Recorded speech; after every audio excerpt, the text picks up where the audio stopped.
we are, standing on the corner of Walk, Don't Walk. You look away from me, trying not to catch my eye, but you didn't turn fast enough, did you? You don't like my raspy voice, do you? Well, I got this raspy voice because I have to yell all the time, because nobody around here ever listens to me. You don't like that I scratch so much. Yes. And excuse me, I scratch so much because my neurons are on fire.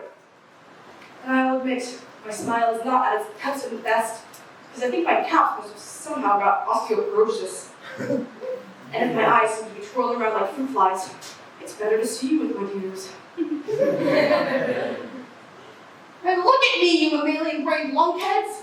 I'm not just talking to myself, I'm talking to you, and you, and you, and you, and you. And I know what you're thinking. You're thinking I'm crazy. You think I'm a hoot? You people look at my shopping bags, call me crazy because I say this junk. Well, what should we call the ones who buy it? It's my belief that we all, at one time or another, secretly ask ourselves a question: am I crazy? In my case, the answer came back, a resounding yes. You're thinking, well, how does a person know if they're crazy or not? Sometimes you don't know. Sometimes you can go through life suspecting you are, and never really know it for sure. Sometimes you know for sure because you got so many people telling you you're crazy that it's your word against everyone else's. Another sign is when you see life so clearly sometimes, you black out. This is your typical visionary variety, who gets flashes of insight, but can't get anyone to listen to them because their insights make them sound so crazy. In my case, the symptoms are subtle, yet unmistakable to the trained eye. For instance, here I am, standing on the corner of Walk, Don't Walk, waiting for these aliens from outer space to show up. Now, I call that crazy, don't you? If I were sane, I should be waiting for the light like everybody else. They're late, as usual. You'd think, as much as they know about time travel, they could be on time once in a while. I can kick myself. I told them to meet me on the corner of Walk, Don't Walk around lunchtime. Do they even know what lunch means? Doubt it. And round, why did I say round? Why wasn't I more specific? This is so typical of what I do. Now they're probably stuck somewhere in time, wondering what I meant by round lunchtime. And when they get here, they'll be dying to know what lunchtime means. And when they find out it means going to Howard Johnson's for fried clams, I wonder, will they be just a bit let down? I dread having to explain tartar sauce. See, this problem of time just points out how far apart we really are. Our ideas about time and space are different from theirs. When we think of time, we tend to think of clock radios, coffee breaks, afternoon naps, leisure time, halftime activities, girl time, dinner time, minute rice, instant tea, midlife crises, that time of the month, cocktail hour. And if I should suddenly mention space, I bet most of you thought of your closets. When they think of time and space, they really think of time and space. They asked me once my thoughts on infinity, and I told them, all I have to think about infinity is not on my list of things to think about. It could be time on an ego trip for all I know. After all, when you're pressed for time, infinity may as well not be there. They said, to them, infinity is time release time. Frankly, infinity doesn't affect me personally one way or the other. You think too long about infinity, and you can go stark raving mad. But I don't ever want to sound too negative about going crazy. I don't want to over-romanticize it either. Frankly, going crazy was the best thing ever happened to me. I don't say it for everybody, some people can cope. But for me, it came at a time when nothing else seemed to be working. I got the kind of madness Socrates talked about, a divine release of the soul from the yoke of custom and convention. I refuse to be intimidated by reality anymore. After all, what is reality anyway? Nothing but a collective hunch. My space chums think reality was once a primitive method of crowd control that got out of hand. In my view, it's absurdity, just like in a three-piece business suit. I made some studies, and Reality is the leading cause of stress amongst those in touch with it. Now, I can take it in small doses, but as a lifestyle, I found it too confining. It was just too needful. They expected me to be there for it all the time. And with all I have to do, I have to let something go. Now, since I put reality on the back burner, my days are jam-packed and fun-filled. Like some days, I go hang out on 7th Avenue. I love to do this little joke. I wait for some music-loving tourist from one of the hotels on Central Park to go up and ask someone, how do I get to Carnegie Hall? Then I run up and yell, practice!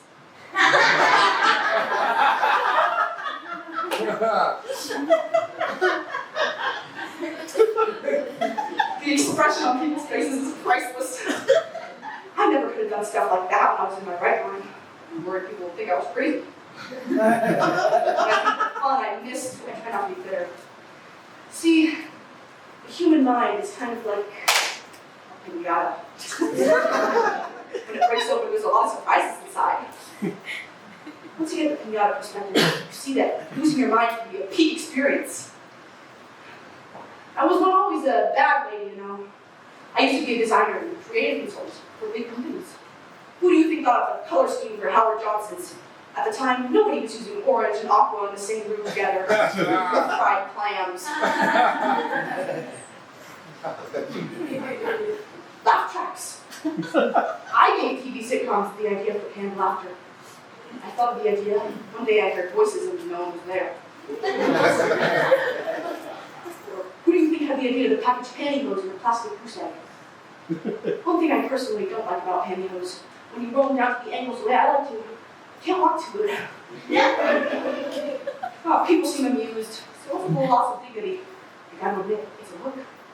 The only idea I'm proud of, my umbrella hat, protects against rain, sunstroke, and muggers. For some reason, muggers steer clear of people wearing umbrella hats. So, with no shock, I'm now a creative consultant to these aliens from outer space. We're kind of cosmic fact-finding committee. Amongst other projects, we've been searching all over for signs of intelligent life. It's a lot trickier than it sounds. We're collecting all sorts of data about life here on Earth. We're determined to figure out, once and for all, just what the hell it all means. I write the data on these post-its, and then we study it. Oh, don't worry, before I took the consulting job, I gave them my whole psychic history. I told them what drove me crazy was my last creative consulting job with the Ritz cracker noble, Mr. Nabisco. It was my job to come up with snack inspirations to increase sales.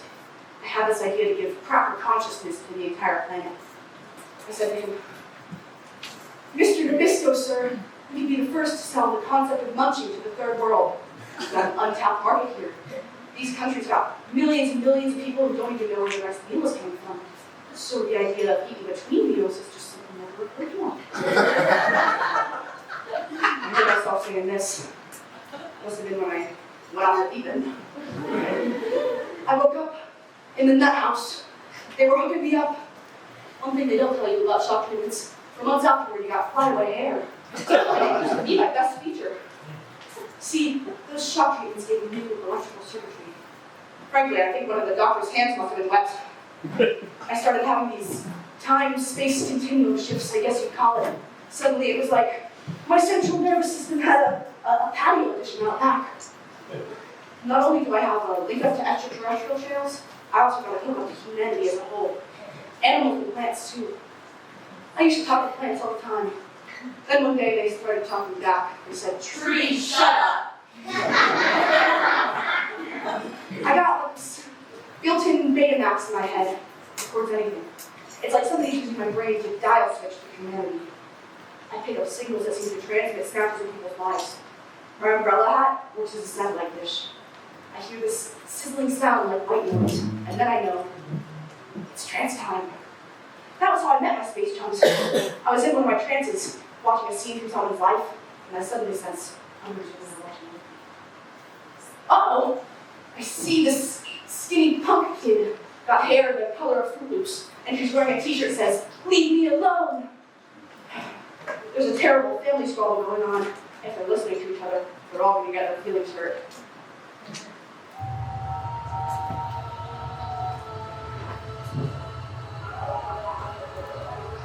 We're so glad that you came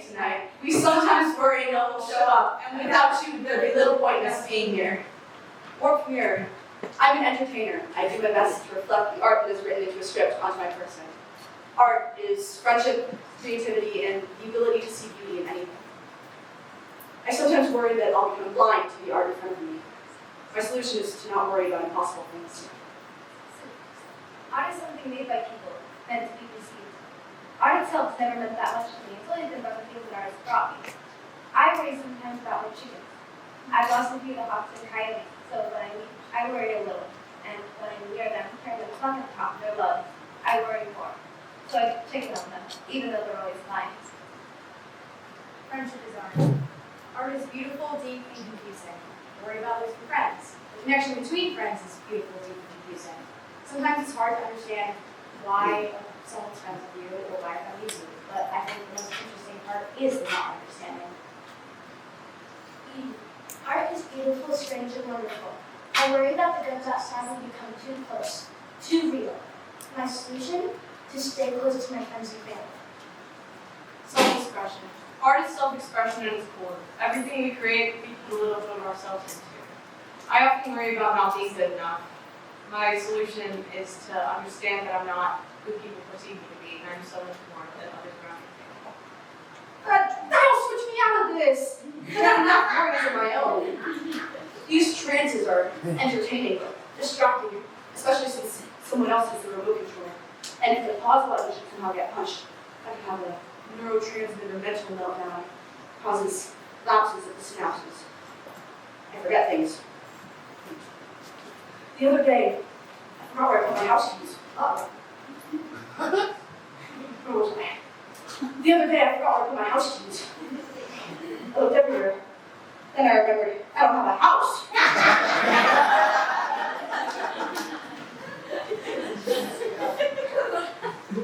I forgot more important things too, like the meaning of life. It'll come to me though. Let's just hope when it does, I'll be in.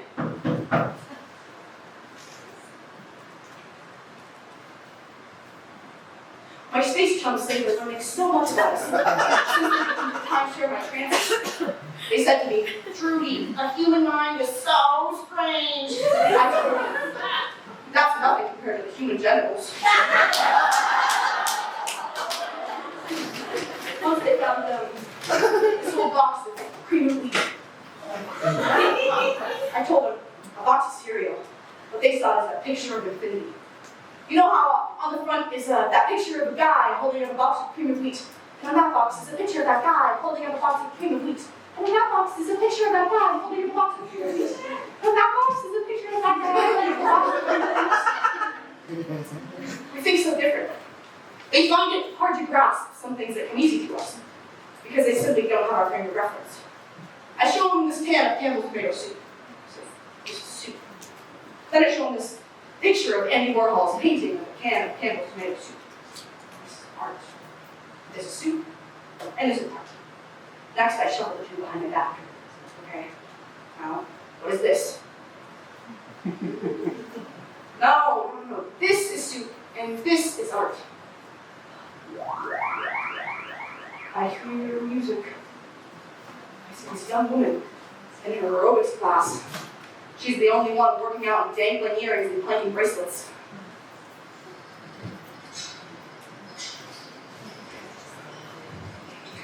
Woo!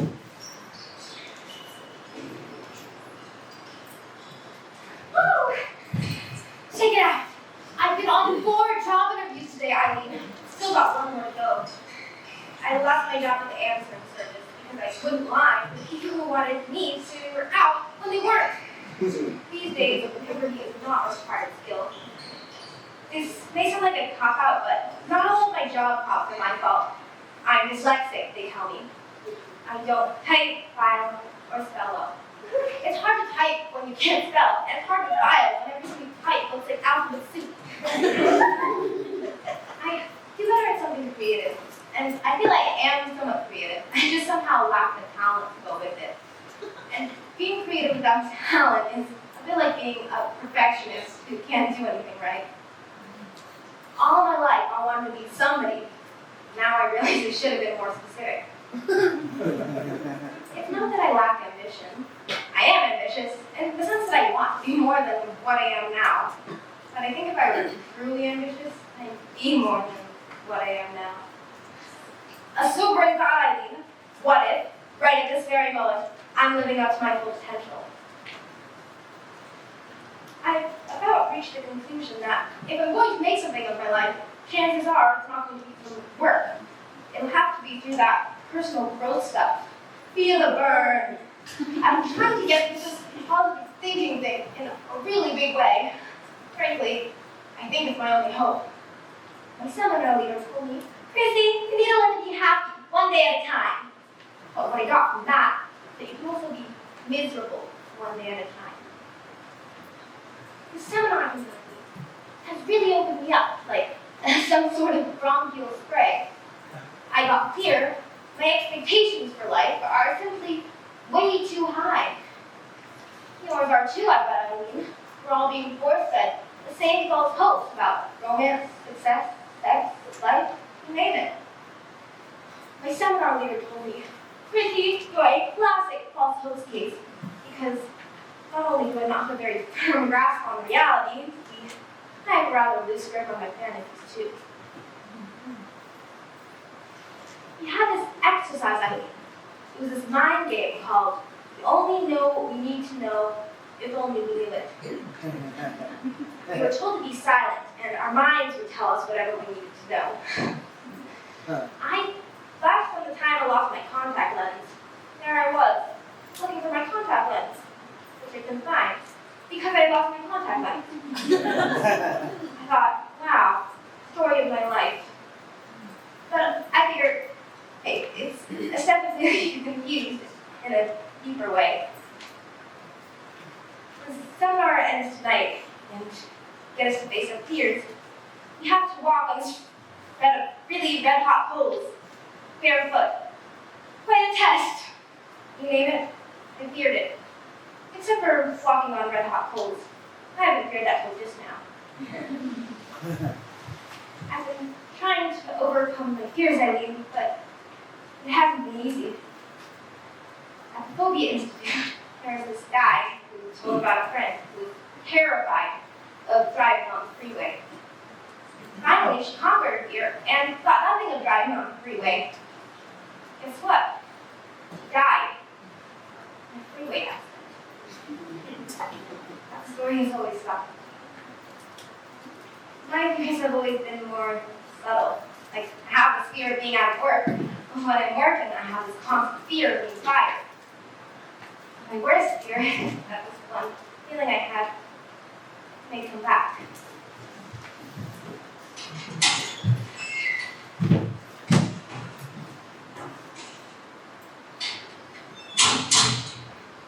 Once, I've been wanting to tell someone this, Eileen. Once, came this close to committing suicide. That's how down and low I felt. And I would have too if one thing hadn't stopped me. Fear.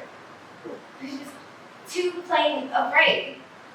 So, if I ever did commit suicide, I'd have to be so desperate.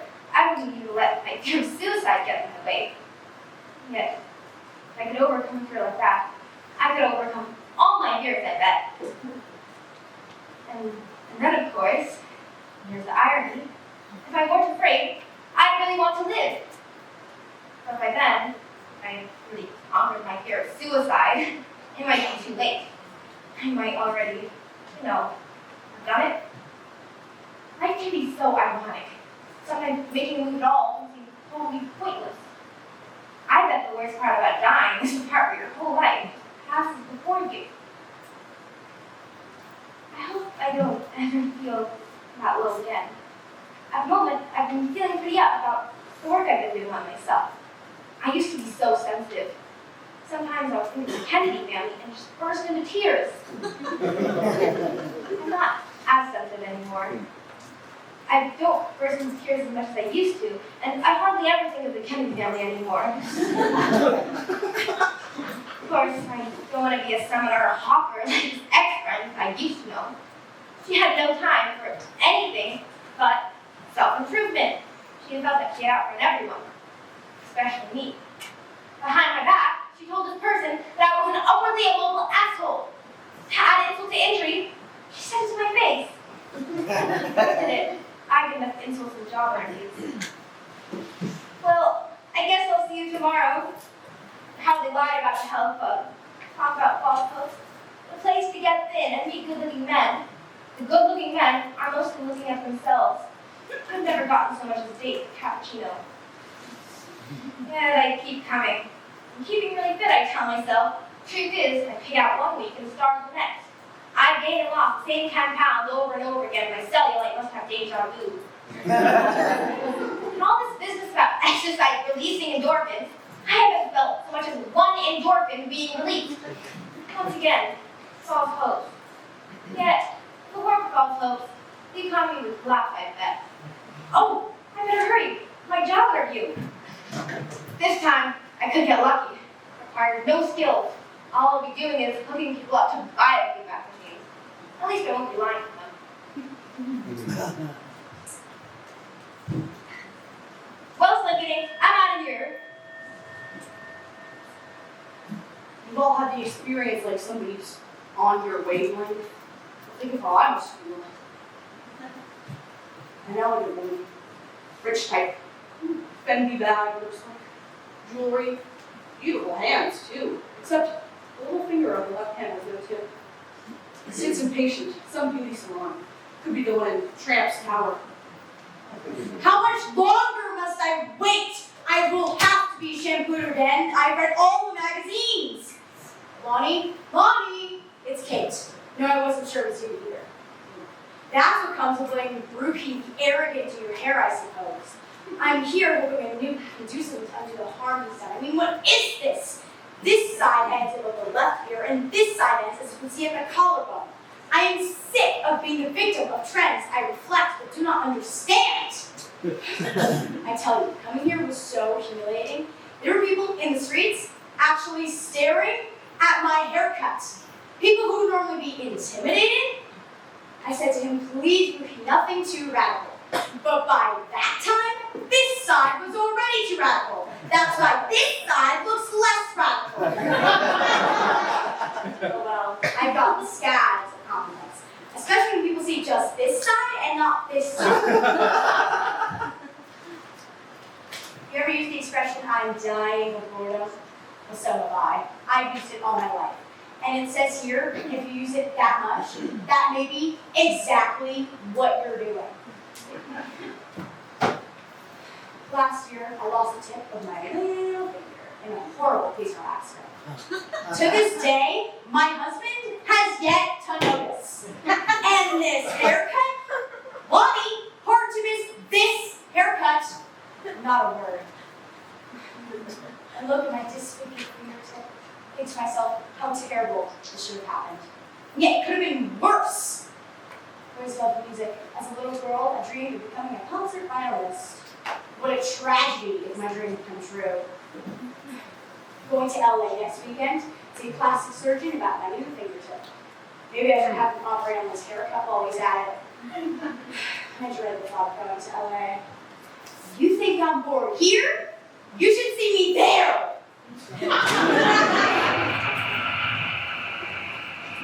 Uh-oh, irregular brainwaves. Another trance coming on.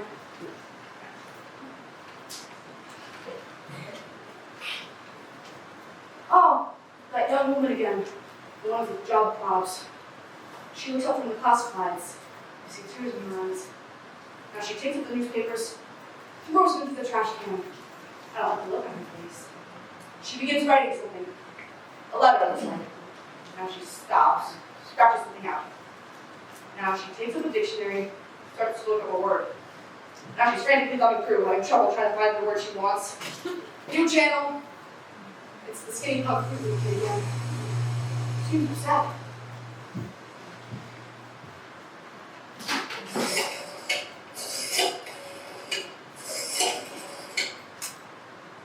Hey, Charlotte. Listen, it's vital I stay at your house tonight. Don't ask me to explain. You've got to make your mom want to stay over. Can't you force her to say yes? Look, my parents think you're a bad influence on me too. Just for that, you can't run the equipment at my gate tonight.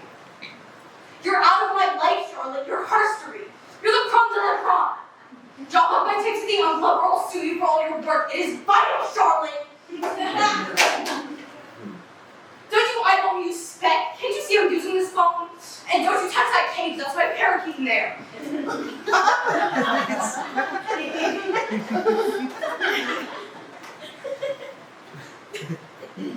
Hello? Look, it's finally I talked to the radio straight. My name's Agnes, I'm 15. My parents locked me out of the house today. I want to find out if that's legal.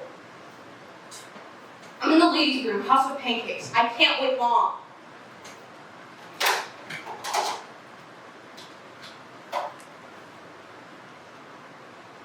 Hello, is this Dr. Casorla, the psychologist? Look, doctor, for years I've been going home after school and nobody would be there. I'd take my key from around my neck and let myself in. But today, I go home, I put my key in the door, they changed the locks on me. Well, maybe it was something I did. I never said I was innocent. Whatever I do is wrong anyway. Like, last night, my stepmom, she accuses me of leaving dirty fingerprints on the cheese. The most innocent piece of cheese becomes a criminal act. But the problem goes deeper. My real mother's not around much right now. She's in Europe. Germany or someplace, doing her art thing. She's a performance artist like me. There's this big custody beef, see, because my real mother's a lesbian. So the court gave me my dad. He's a gene slicer, a bio-businessman, working at some research lab for this applied science.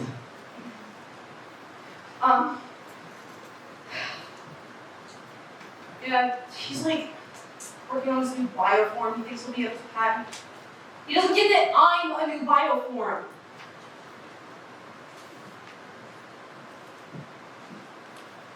I'm using this phone, you eyeball speck. So today I go by my dad's office looking for some money for some gear for my act.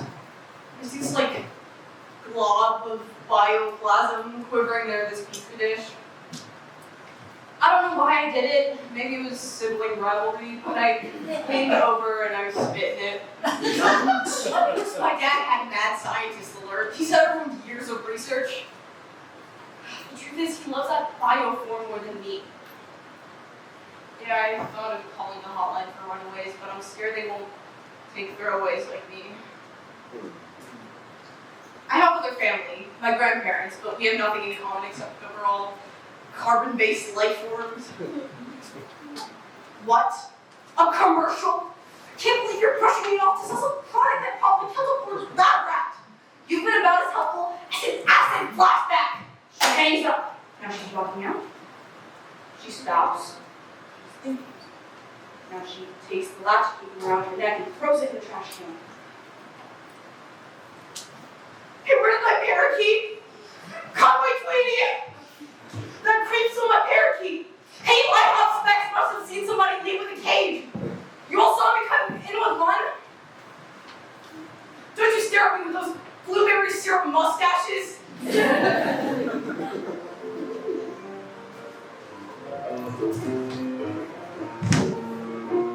In suburbia, an older couple sits watching TV. They're watching that woman who used to sell Tupperware. Talk about vibrators that way. The things you see on TV these days. What kind of crazy world do we live in? But who was it said? That quote about, oh, you know. What was that quote? Do you remember, love? Did you hear what you just said, Marie? I reckon so. I just said it. What? You were about to say something. Somebody said. You couldn't remember who said it or what it was they said. And that never happens to you, I suppose. That never happens to me, does it, Fluffy? Well, if I didn't know who was said something or what it was they said, I'd simply keep my mouth shut, Marie. Something I wish you'd consider more often. I used to tolerate that kind of hateful talk because I told myself it was your hernia that made you act so hateful. I would let you walk all over me. Janet used to beg me. She'd say, Mama, can can you please join a consciousness raising group? I'd say, honey, what on earth would I do at a consciousness raising group? I'd miss out on it. I'd get on to everything else. You know what your problem is, Marie? Yes, you! You can't concentrate. Got a brain like a hummingbird. Makes you seem dancing at the same time flying. You ever seen hummingbirds try to pick which flower to land on? Picture your brain in place of that bird. You have glue us to what I have to put up with. Some people have hair braids, some people have pea braids, and some people have a brain of a male chauvinist pig. Like. Now he's being hateful. What's that sound then? Sounds like the revival effect. Give me the main license. Someone's coming up the driveway. Whoa, I ain't never seen anything like it. Granddaddy is back! Let me in!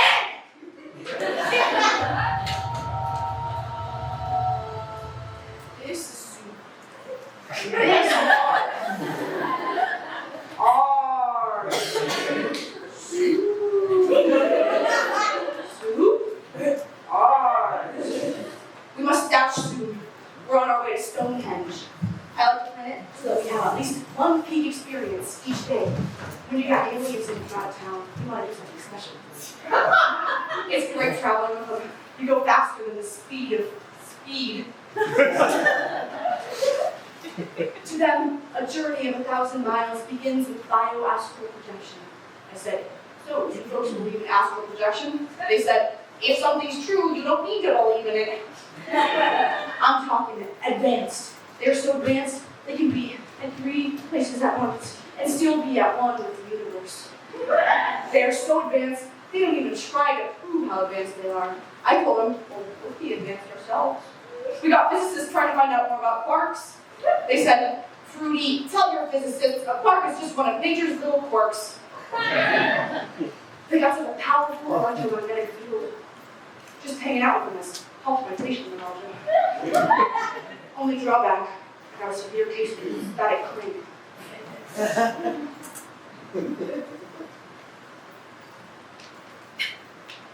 They're just about perfect, except for one weak spot. Their personal appearance. They look like a gelatinous mass of ribonucleic acid been poured out of a jello bowl too soon. Plus, they got no eyelids. That alone would drive me up the wall. You're delving deep into the history of humanity. I'm a mountain of information. Yesterday, we stumbled across the first recorded incident of when humankind made an ass of itself. Then we discovered when humankind first laughed. Guess what? We first laughed the day we first made an ass of ourselves. They loved that about us. Right after we laughed, we began to reflect on ourselves. Around this time, we discovered evidence of the first knock-knock joke. Knock, knock. Who's there? We're not sure yet. We'll do like this. Not very witty, but it does give us insight into the size and shape of Cro-Magnon man's funny bone.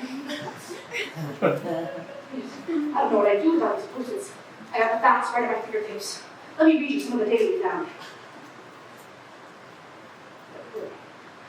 The RNA DNA molecule can be found throughout space in many galaxies. Only everybody spells it different.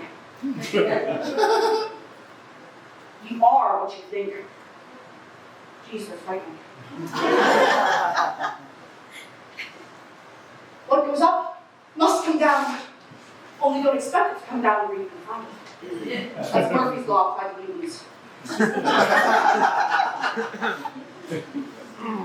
Did you know, in the entire universe, we are the only intelligent life forms thought to have a Miss Universe contest? Did you know throughout the cosmos they found intelligent life forms that play to play? We are the only ones that play to win. This explains why we have more than our share of losers. Well, they're pretty critical of us, but they said they had to admit we're way out front when it comes to stuff you can make with a blender. My space ships are very careful what chemicals they put into their bodies, or to use their term, biocontainer. We were having a cup of coffee. I see this Strange look come over them. They pointed to the label on his non-dairy creamer. They said, "Trudy, this is exactly what we're made of."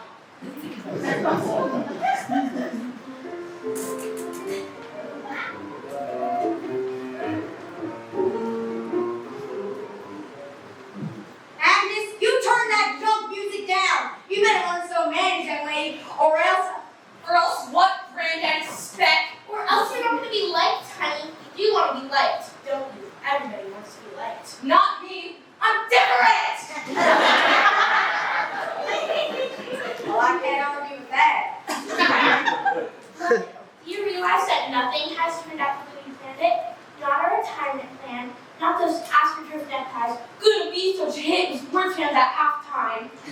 Not that cedar closet you built with artificial cedar. Mom just laughed. Not our patio addition out back. Not a daughter, and now not a granddaughter. There's not one thing that's panned out right.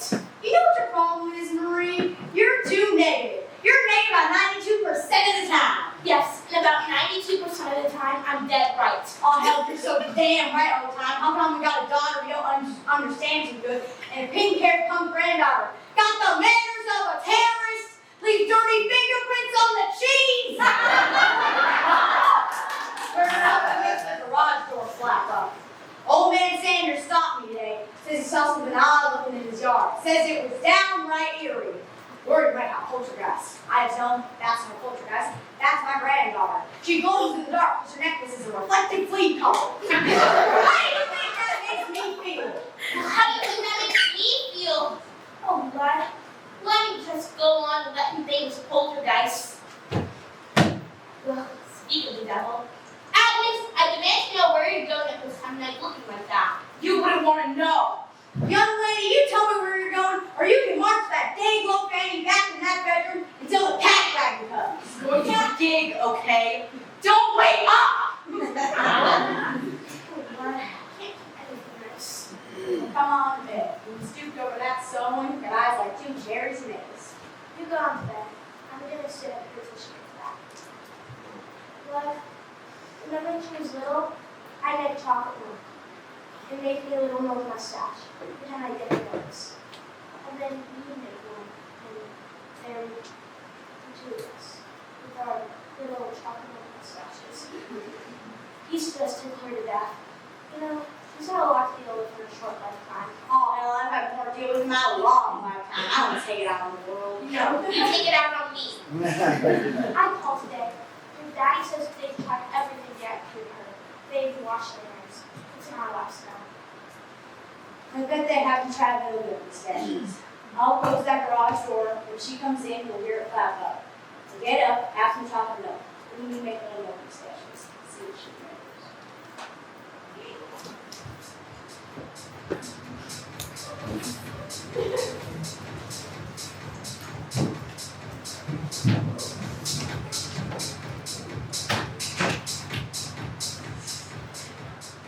I'm getting my act together, throwing it in your face. I want to insult every member of the human race. I'm Agnes Angst. I don't kiss ass and I don't say thanks.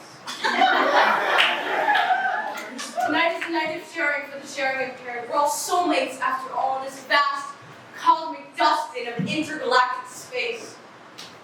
This universe contains at least 100 billion galaxies, and each galaxy contains at least 100 billion stars. We're microspecks on spaceship Earth.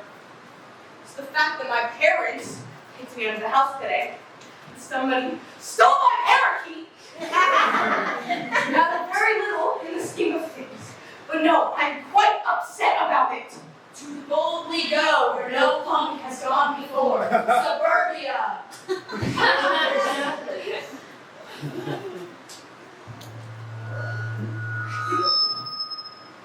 As I was leaving to come to the Young Club tonight, my grandmother Speck said, as long as you're going out, take out the trash. I look around the room. I see her seashell shadow box, her lima bean and split pea mosaic, and decoupage hanging over Granddaddy Speck's Berkeley recliner rocker chair, the kind they give away on game shows. I see her imitation early American maple coffee table in the shape of a wagon wheel. I see her salt and pepper shaker collection on her see early American knickknack shelf. I see her wrought iron lamppost with a ceramic drum leaning against it. I see it, but I don't believe it. Take out the trash. I wanted to say I wouldn't know where to begin. And these are the days of our lives. What's coming up for me is something from my own soap opera. I look at my family. I feel like a detached retina. The last deep conversation I had with my dad was between our t-shirts. His said, "Science is the truth found out." Mine said, "The truth can be made up if you know how." Even as a fetus, I had womb angst. Inside the the fetus has this headset that is plugged with this DNA tape loop that plays over and over, auto-reverse the most rotten things that have happened throughout history. I knew the world I was coming into was liable to be a tampered with Tylenol, pins, and Girl Scout cookies, ground zero kind of place. I wanted everything to be perfect. What's coming up for me is my dinner.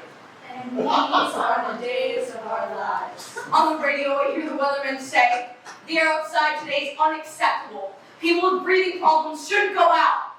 I wanted to shout, what's unacceptable is that the air is unacceptable. I think, wow, breathing is a biohazard. If we don't take in air every few minutes, we die, but the air we're taking in is killing us. I rushed to my behavioral modification center to see if they can help me cut down on my habit of breathing. In the cubicle next to me, I hear, "Do you want to stop drinking?" "No." "Do you want to stop smoking?" "No." "Do you want to stop overeating?" "No." "I want to stop caring that I eat and drink and smoke too much." Flash. New marketing business venture, a behavioral modification type religion where people can go and learn to stop caring. That's the music cue, techno nerd. Turn it up. Louder, louder. That's better. 'Cause you The candlelight service is about to begin. Anybody who wants to join is welcome to come in. The candlelight service is about to begin. Anybody who wants to join is welcome to come in. The candlelight service is about to begin. Anybody who wants to join is welcome to come in. I want to share something vital I read in this self-help book, and I found in the trash bin in the ladies' room House of Pancakes. I Will by G. Gordon Liddy, master of the Watergate paper. My new guru, who, when holding his hand over a lit candle, said, "The trick is not to mind it." And I don't mind it. When I came into this world, Elvis was already fat. I didn't mind when I learned that Ozzy Osbourne bit the head off a bat. I don't mind that I was born at the time of the crime known as Watergate, and must have missed out on most of the things that made America great. But I don't mind it. I don't mind that no matter how much contempt I have for society, it's nothing compared to the contempt society has for me. I don't mind that the phrase "truth in advertising" is probably just some lie made up by some guy in advertising. I don't mind that there's no more avant-garde, but my mom took it pretty hard. I used to be proud when I stuck out from the crowd. Now everyone's marching to a different drummer. What a bummer, but I don't mind it. I don't mind that I took my goldfish and I put it in water from the faucet and it died. Our drinking water caused it. I tried my mouth-to-mouth resuscitation skills. My dad said, "You're the daughter of a scientist. You should know it's mouth guilt." But I don't mind it. I don't mind that every morning I wake up, I feel like I'm gonna vomit. I don't mind that the teenage suicide rate is soaring like Halley's Comet. The boy in school that I loved the most died last year of an overdose, but I don't mind it. I've set as my goal to get so strong that I can peel onions all day long and not shed a single tear. And while my skin is thickened, so I'm panic-stricken when post-nuke day gets here, I won't even feel the fear as I watch me and the world disappear. The trick is not to mind it. If you're looking for peace, this is where you'll find it. Gordon Liddy showed me the way. I've been on heavy metforminians all day. For life is like that candle flame, and we are like Gordon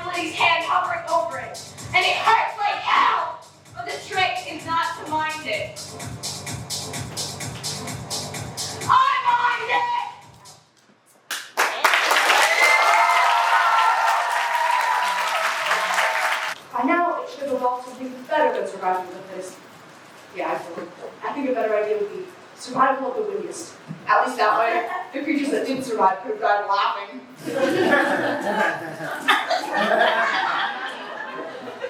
You'd think by now evolution could have evolved us to the point where we could change ourselves. Seems like evolution has just sort of plateaued out. Left mankind with the middle management problem. Or maybe evolution's got hard now. Or maybe evolution figures that let the bioengineers do the work for a change. For a long time now, it appears we've been a species on auto snooze. My space chums think my unique hookup with humanity could be evolution's awkward attempt to jumpstart some of them. They're thinking, just me, going crazy, could be the evolutionary process trying to hurry up mind expansion. Maybe my mind didn't snap. Maybe it was just trying to stretch itself into a new shape. The cerebral cortex trying to grow a thumb of sorts. It might seem like I got delusions of grandeur on top of everything else, but maybe I didn't have a breakdown. Maybe I had a breakthrough. Maybe evolution is using my mind in some kind of scientific experiment. It sure feels like it. But look, if I can be of service to humankind's progress, the loss of my mind is a small price to pay. I just think I should have been consulted. My space chums are concerned about our evolvement because they say we're all connected. Everything's a part of everything. They brought up a little something they call interstellar interspecies symbiosis. To hold up my end of the conversation, I asked them to elaborate. So they brought up the quantum inseparability principle. Every particle affects every other particle everywhere. They tried to bring quantum physics down to a level I can more clearly misunderstand. Some of them mentioned the bootstrap theory, and by the point they got to the superstring theory, frankly, I think even they were in over their heads. But here's what I got from it all. It seems like there's some sort of cosmic crazy glue connecting everything to everything. We all time-share the same atoms. There's only one sky. That which is above is also in that which is below. What is there is also. So said the Upanishads. But the question remains, where the hell are the Upanishads? Come to think of it, I don't even know where Leaky is either. Oh, here come my space chums now, late as usual. Hey, I've been waiting for you guys. Listen, I think we'll scratch Leaky. I'm really all you need. Besides, too many cooks spoil the soup. Soup! This is soup! And this is art! Art! Soup! Soup! Art! Uh-oh. Thunder. Quick, put up your umbrella hats and follow me. Chocolate soda, cider clams. I got money. Hey, make it snappy, Howard. I've got a big night planned for my space chums. Should be a peak experience. Violin concert. All kids.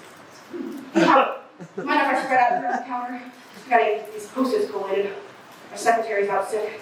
Everywhere I look, post-its. I got post-its coming out of my ear. I must collate my notes. As per usual, we came out of our last meeting more confused than ever. They started asking me a lot of deep questions about God, movies, you name it. Did Adam have a navel? Was it an innie or an outie? Let me read you some of our latest findings. We think Peking Man may be even more advanced than we originally thought. Not only did we discover bones and ashes which prove to be coach's meat, but we also found traces of what appears to be barbecue sauce. When a person dies of thirst, their eyes tear up.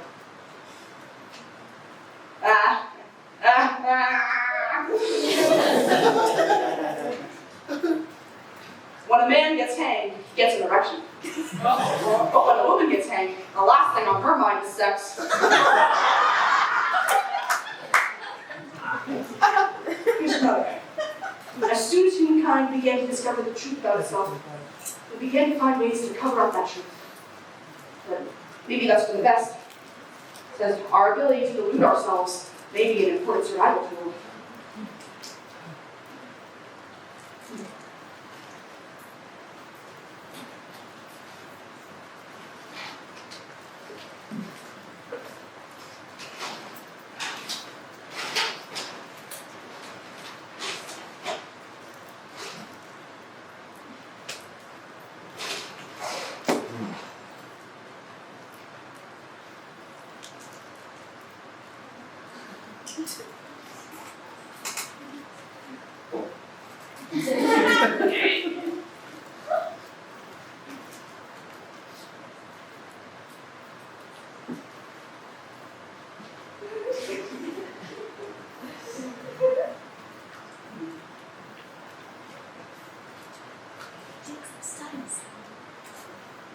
What are they saying over there? We did some studies, Howard. Oh my gosh, Howard!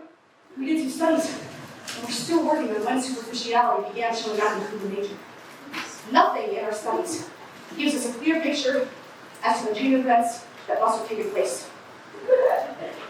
We can only speculate. At one point, Howard, we were hunters and gatherers, and then it seems like all of a sudden we became partygoers.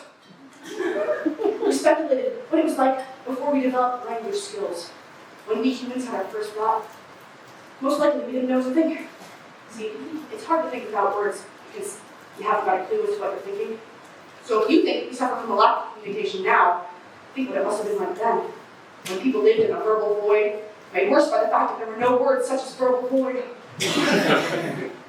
We figure language happened maybe something like this.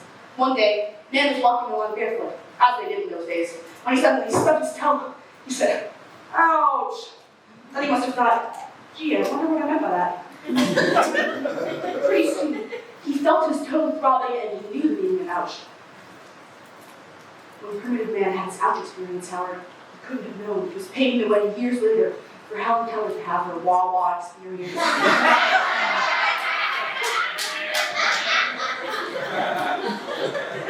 I personally think we developed language because of our deep inner need to complain.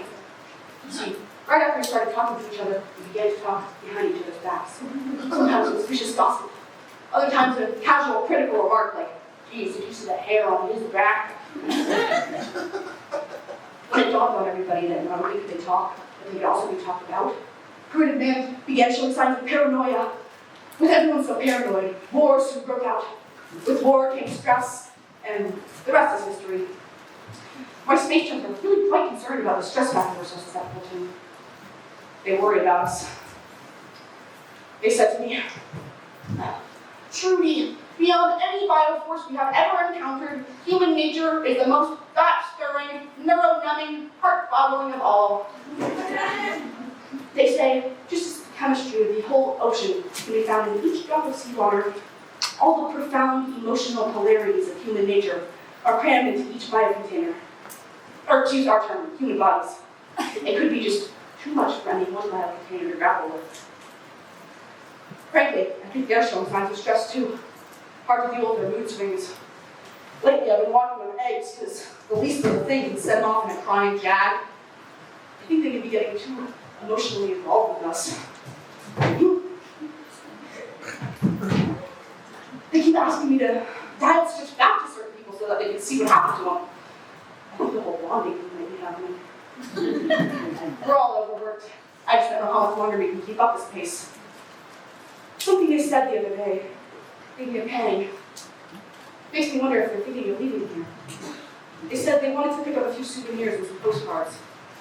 So we went to some shops around Broadway, and frankly, I was embarrassed for my species. It was all in such bad taste. But they understand. They said, Earth is a planet still in its puberty. In fact, from their planet, Earth looks like it has pimples.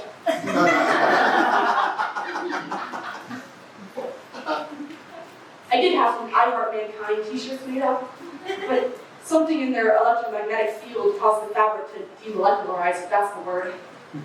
So I'm still looking for suitable souvenirs. I hate to think of them going, but frankly, all this data leaves us with more questions than answers.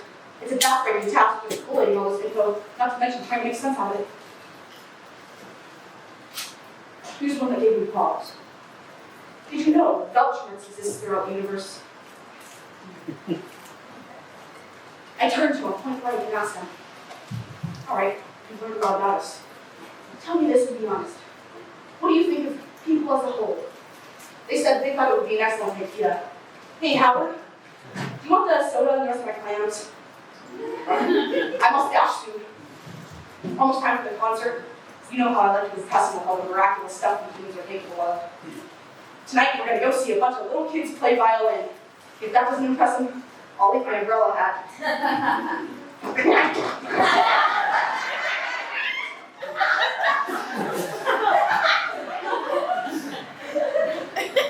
One peak experience coming up. Uh-oh, irregular brainwaves. Static white noise. Now where am I? Uh-oh, reception coming in strong. Looks like a yard sale. See boxes, price tags, toys, people milling around. Oh, there's a woman packing up books. She takes the last one. Free to be you and me, and puts it in a box. People go over asking questions. How much is this? Where's the top to this? Where's the cord to the toaster? Is this for sale? How could anyone accumulate so much junk? No, I still have to go through those pages, but everything on that side of the yard should be for sale. Oh, those are the little Vatican bags. You can have those for nothing. And the Geraldine brow buttons.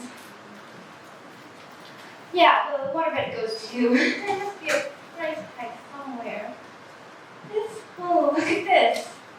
My journal. I've been looking everywhere for it. Women's Journal, 1970. Women's Strike for Equality March. I taped all the speeches. Kate Millett, Stella Abzug, but nothing came out clearly except for Betty Friedan saying, "We today have learned the power of our sisterhood." And we did. I'm so glad we made the trip. Even though at times I didn't think we'd make it in Edie's old Volkswagen.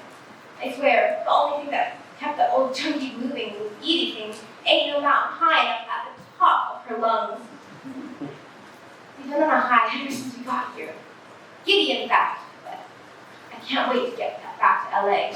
We're going to start a consciousness raising group, just like thousands of women all over the country are doing.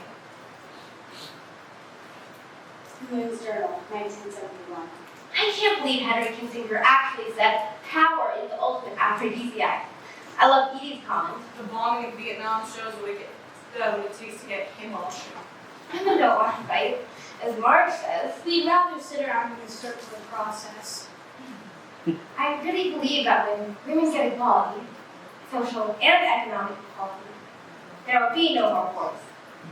It's about moving the whole species forward, not just half of it. Hear us roar! Hear us roar! Hear us roar! Sisters, proper support. Boy Scouts of America allows girls into its Explorer Scouts division.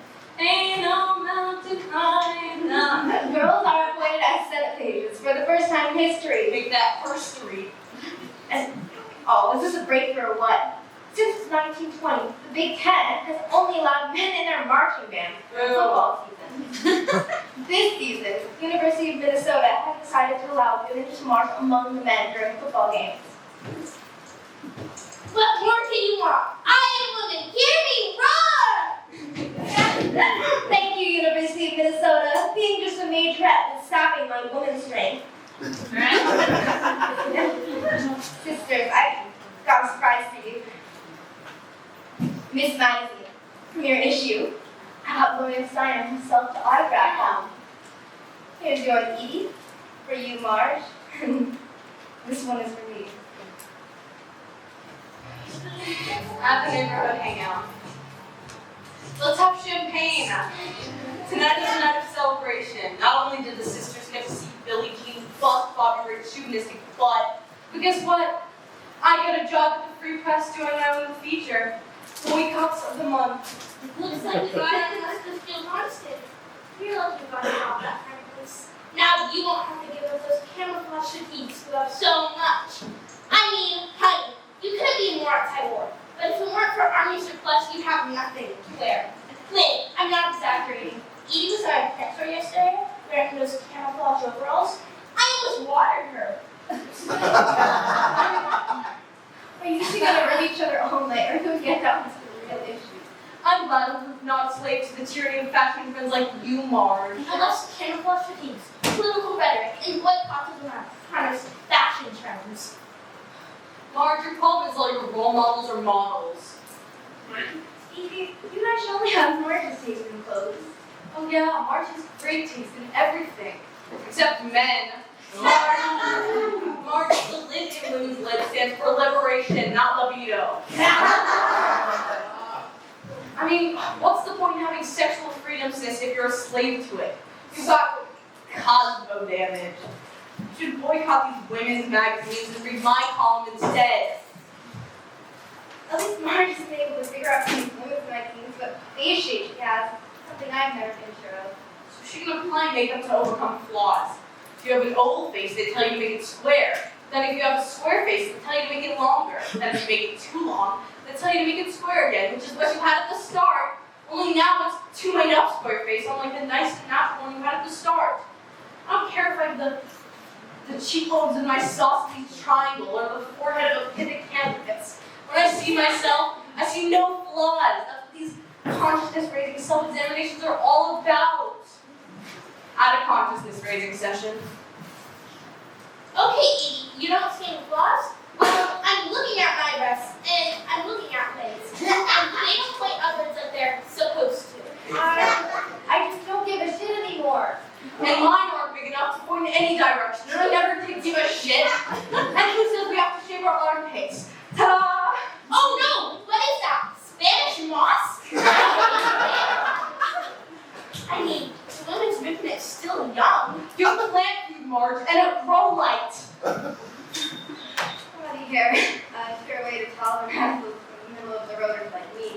I mean, maybe I could let hair grow on my legs for a few days, but under my arm, Edie, you must be on some FBI watch that's politically dangerous.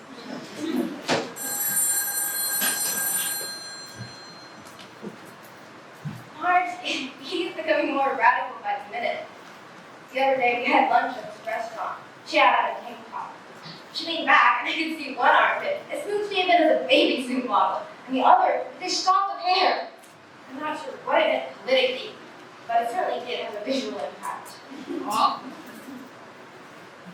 Women's Journal, 1974.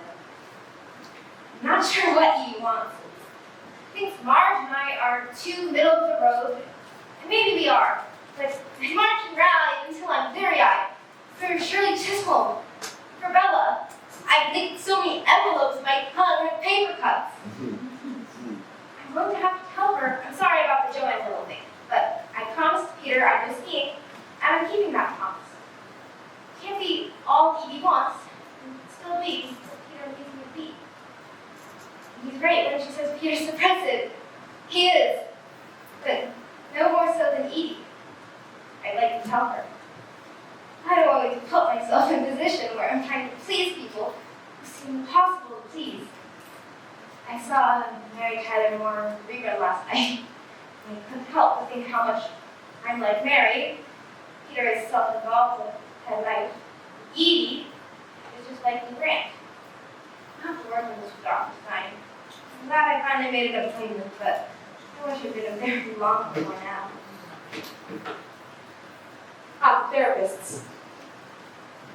So, doctor, we started fighting on the ski lift, and Peter left us that he didn't think a woman would make a good president. And this movement was making a monster. It was the worst fight we ever had. He said that Edie was poisoning my mind, and that these CR sessions were making me conscious of everything but his dissatisfaction with the relationship. I bolted off the ski lift so mad. Halfway down the mountain, I started smack into a pine stump, and I knew he saw me, but he skied right past me. But doctor, I knew to just halt there. In this chair, I role-play self, right? And in this chair, I role-play Peter, and over there, you role-play the doctor. Peter, I'm sick of this suppressive, you as they say, macho number that you've been putting me through. Now I'm Peter. And I'm sick of this suppressive feminist shit that you've been dumping on me. Doctor, who said that? Is this Peter's chair? Now I'd like a bit of this nurturing female that you and your butch bad friends have been harping on about. I want a woman, not a feminist. All it is with you is sex, sex, sex. And all it is with you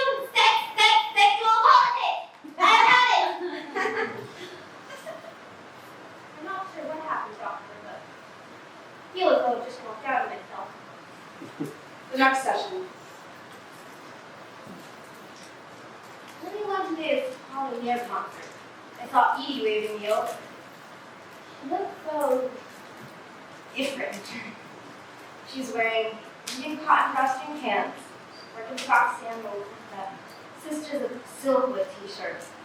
She introduced me to her friend Pam. She's clearly into moving face.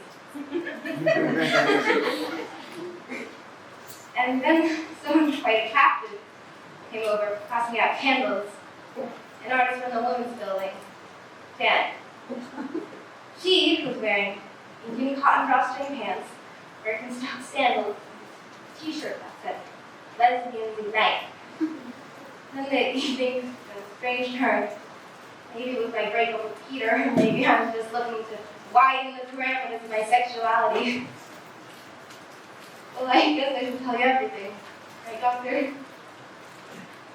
Janet turned out to be a regular Donna Benita. She loves to make love, but when she gets tired, she has no vibrator to heat up to such an extent that I need to go to the kitchen and grab an oven mitt. She's a multimedia performance artist, heavily into videography. Her latest piece, Life Imitates the Apple Star, earned her a paragraph in the Cruz. The next session. She's making a docu-diary of our relationship. She takes everything, and now she's even putting me into her performance art pieces. Last night, she put white freeze paint on my face, draped me in gauze veils, put on a John Cage shape, and I had to sit in a downtown gallery on a stack of Harvard classics, while patrons milled about, tugging their heads this way and that, whispering to each other about what it all meant. I said to her, Janet, Colin, the living me knows what it's about. But she said that my not knowing and everyone else is not knowing what it's all about. It makes me feel so linear. See, her theory is that no one knows what's going on and might jolt us out of our normal mode of perceiving. No one has any information whatsoever, and then be forced to confront new information. Of course, Edie cut straight through it all, looked Janet straight in the eye and said, new information about what? I sat under the veil for 40 minutes until Janet's little 5-year-old, Agnes, came over holding a candle, which, reason known only to Janet, was burning at both ends. I took the candle, and that's when the veil caught fire. I grabbed her and stopped trying to protect her, but she ran away. I swear, she was worried that we'd ruin her mother's performance art. At the gallery. Marge, hope no one lifted a finger to help. Frankly, honey, we were confused. We thought it could have been part of the act, but I loved it. Andrew loved it. We all loved it. Marge, let's face it, sis. Ever since you fell for Disco Danny over there, you love everything. Not the therapists. The evening ended in total chaos. We hear fire trucks, suddenly there are firemen everywhere. Agnes had called them to put out the veils.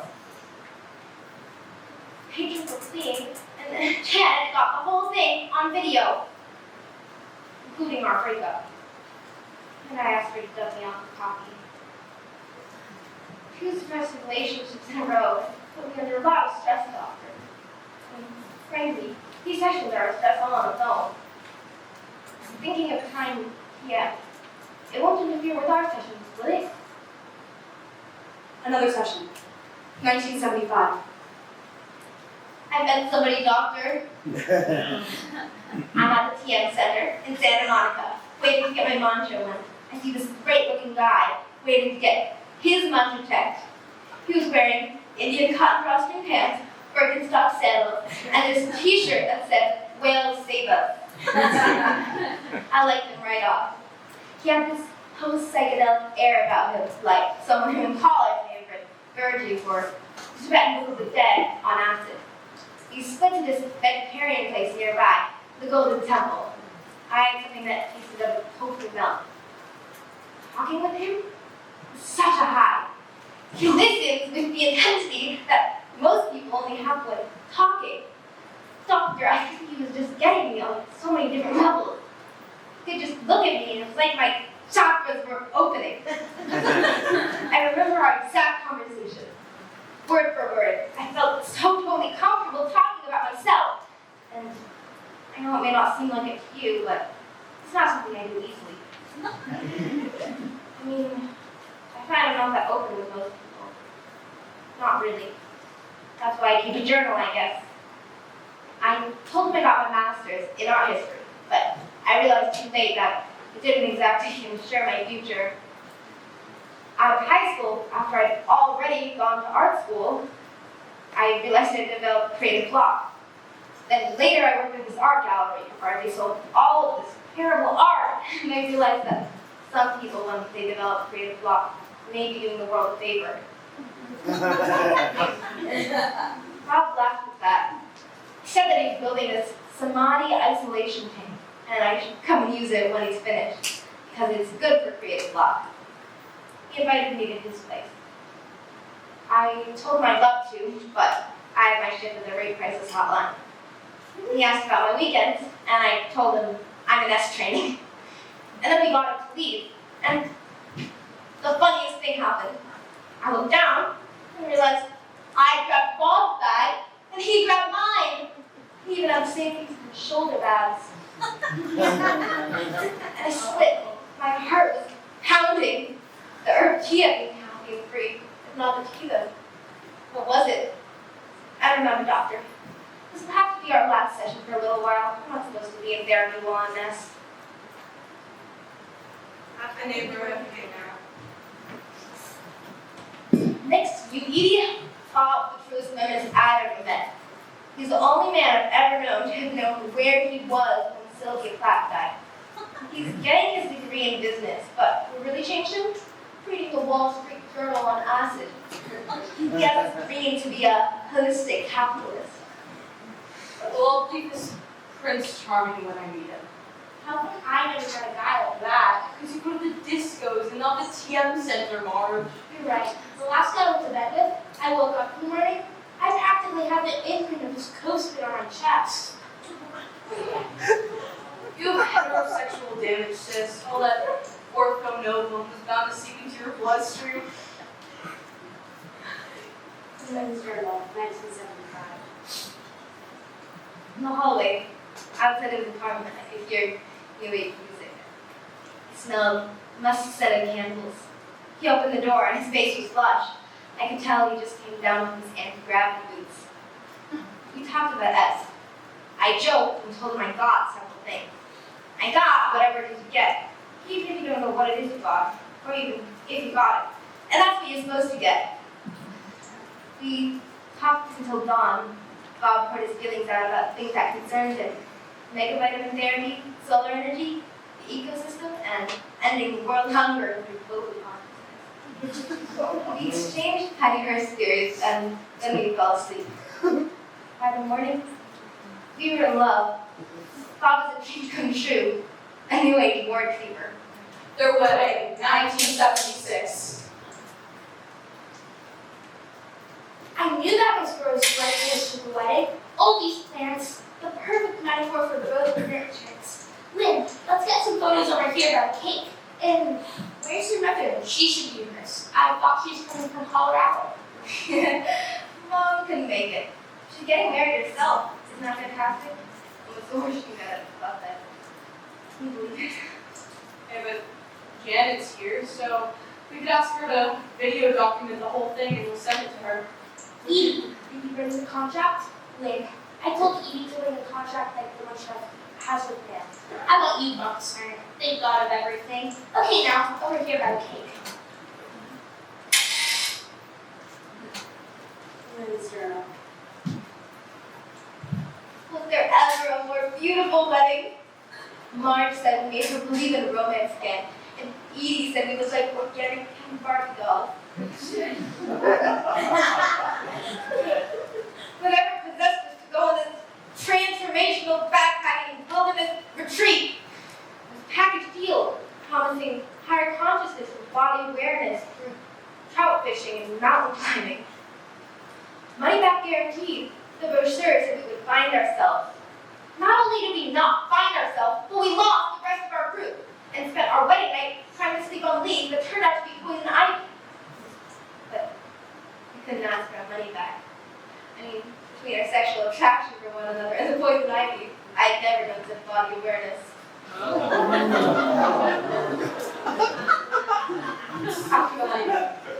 Whatever it is, Bob, it's the perfect wedding gift. Because it comes from you. What is it? A geodesic dome home? Kid? Yeah, we built it ourselves. But Bob, we've been working on Samadhi thing since before we met, and it still leaks.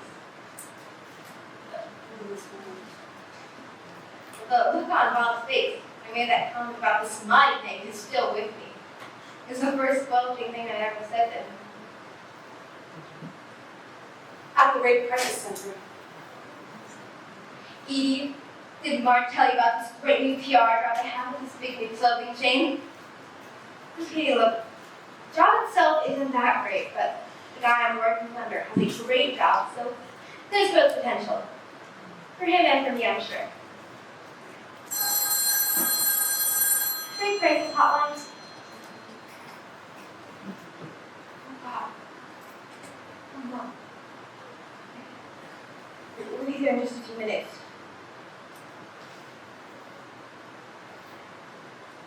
Yeah. Please, it's just emergency room.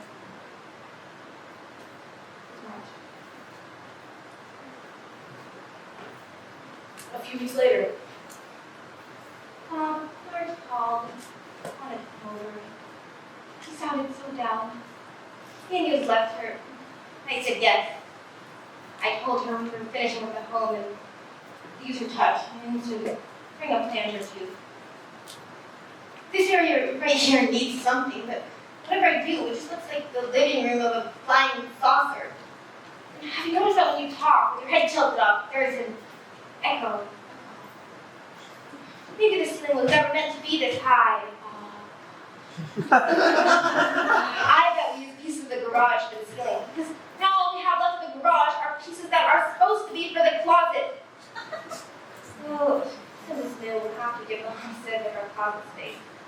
I like their politics, but we never should have bought a home advertising Mother Jones. You can't find the Doe manual, we'll just have to write a letter. Oh, there's Marge. I'll let her in. Bob, just keep working on the tank. For Christ's sake, you don't need plans. You need somebody harder. Hi, Bob. Make me a drink and make it a stiff one. Come on, you two. Don't give me that look. I've discovered a great medical cure for sobriety. Alcoholism.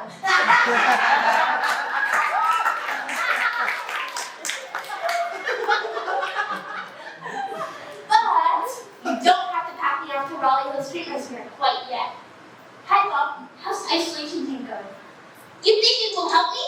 How my whole life feels like one big isolation tank. Okay, you two, don't get in any trouble. I'll pour my own drink. Marge, it's so ironic. I mean, a woman is nurturing disease being so self-destructive. I'll tell you what's ironic. That rapist who made us awful men aren't prosecuted, so. well, I'm glad to see you looking so good. The bruises are all gone. Yeah, the bruises are all gone. Come on, let's open the van. The plants are gonna thrive here. They're gonna think they died into heaven. I've got japonicas, ficus, wonderful palms. Don't worry about the tank. We'll cover it with ivy. Thank heaven they're helping. My idea of what to do with a room stops at throw pillows. All this room needs is to be effective touches, like some egg noodles. You two go on. I'm just gonna freshen out my drink. I need to spare enough. Marge's been drinking more and more. Edie thinks she's doing coke a lot, along with everything else, and drink the egg off. Whatever it is, I'm worried. Oh, Bob! I'm so excited! I'm getting a bigger office. Real walls and a door. No partitions. I think Cinderella's impressed. Alan still thinks I'm not a good team player, that I do things my own way. But he's less threatened by that now, I think. Listen, try not to mention the promotion when you can get here. Edie's newspaper has just been bought by a different Murdoch. Pam says she's heartsick. There's the bell. At least that still works. Try to be nice to Edie. I don't know what it is with you. Oh, Edie, you know we're both so proud of you for quitting your job. It was the only thing to do. But shit, I didn't get to quit. They fired my radical boss before I could get the satisfaction. I'm back to working on my book, What's Left of the Left. It's gonna be a slim volume, y'all. Hey, did you hear Pam's pioneer work in teaching men to cry in her sensitivity seminars or in her paragraph in Psychology Today? I brought y'all a copy. Hey, Bob, does this tank still leak? Because listen, now it squeaks too. Lynn, you should decide Bob up for Pam's new seminar, Animosity. Bob, I gotta commend you. This whole solar thing you're into is admirable, but in this catalog here, Karma Crafts, most of the stuff you're selling is New Age tchotchkes.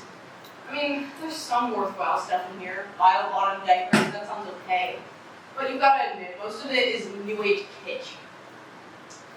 Look at this, Aura goggles. I mean, bumper stickers. If you think you're on the path, you are lost. This is the Hollywood highway. Here's what I think I'll get. Honk, honk, honk is not a mantra.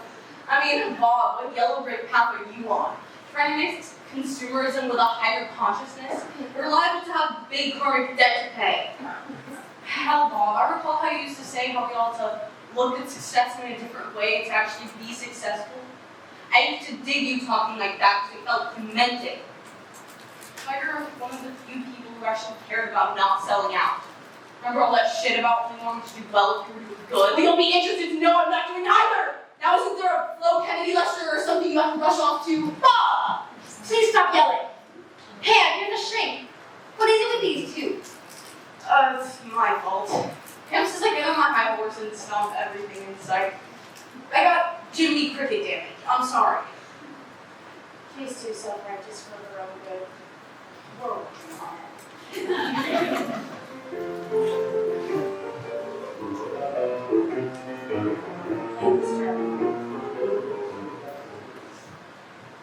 I feel bad that I didn't defend Bob when Edie was picking on him. I mean, I know Edie was hurting about her job, but still, I should have done something to try and stop her. Edie said herself that she only liked the people she really cares for. It's okay that Edie wants us to be more than what we are. I want that too. Sometimes, it's like she wants us to be more than what we can be. I don't try to earn Edie's approval anymore, but her disapproval still hurts me. A few months later, on the phone. Marge, guess what? I'm pregnant! Even though we planned to wait. Bob's been saying having my baby all day. I told him, if you sing that one more time, I will throw up. Again. So I haven't told the office. It might affect my job. This morning, I threw up at a board meeting. I was sure the cat was out of the bag, but no one seemed to think anything of it. Apparently, it's quite normal to throw up at board meetings. What? How great! But you helped. Go!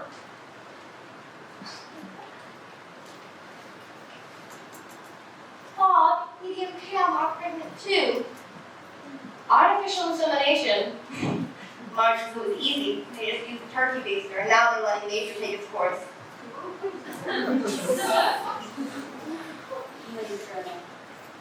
Bob and I are so happy.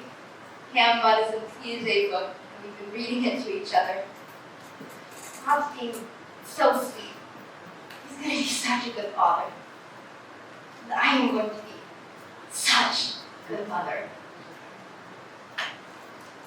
7 months later. Twin boys! Honey, it must have been the waterbed. Doctor says in my book being refracted. But how bad could these two little angels be? Oh, be tactful. Bob, quick, take one of them. We've got our hands full. We can't do it. Get super organized and split the chores down in the middle. We can't have it all. We already have it all. We just have it all at once. That's all. One morning at breakfast, Bob, be honest. Do you think I'm a good mother? You sometimes find it hard to tell the twins apart. Hildy said they get them confused and her word against mine. We're not going to push them, but I want them to have all the things that we never had. Edie and Pam have already signed up Ivan for violin lessons, and they've signed him up for this transformational tiny tot seminar. It's expensive, but we should sign up twins. Listen, I have to run, and Hildy should be turning that. Don't worry, I've looked into getting an assistant. I've asked Cinda. Take some of the workload off. Oh, look, we bought the same bag again.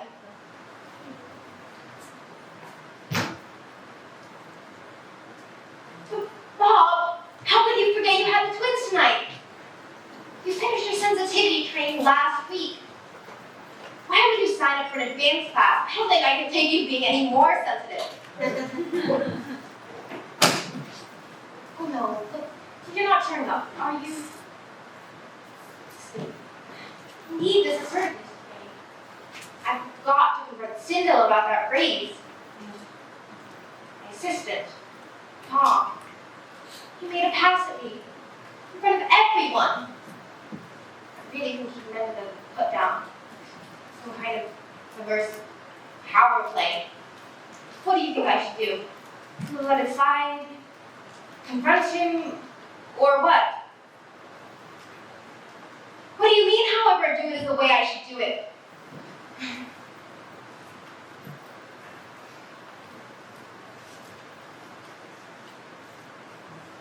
Sometimes I think Bob got too in touch with his feminine side. Last night, I'm pretty sure he faked an orgasm.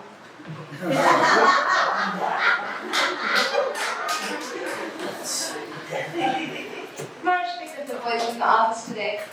When they got back, they were wearing these little Indian cotton frosting pants, little baby Birkenstock sandals, and their t-shirts said "Small is beautiful." She must have had them made.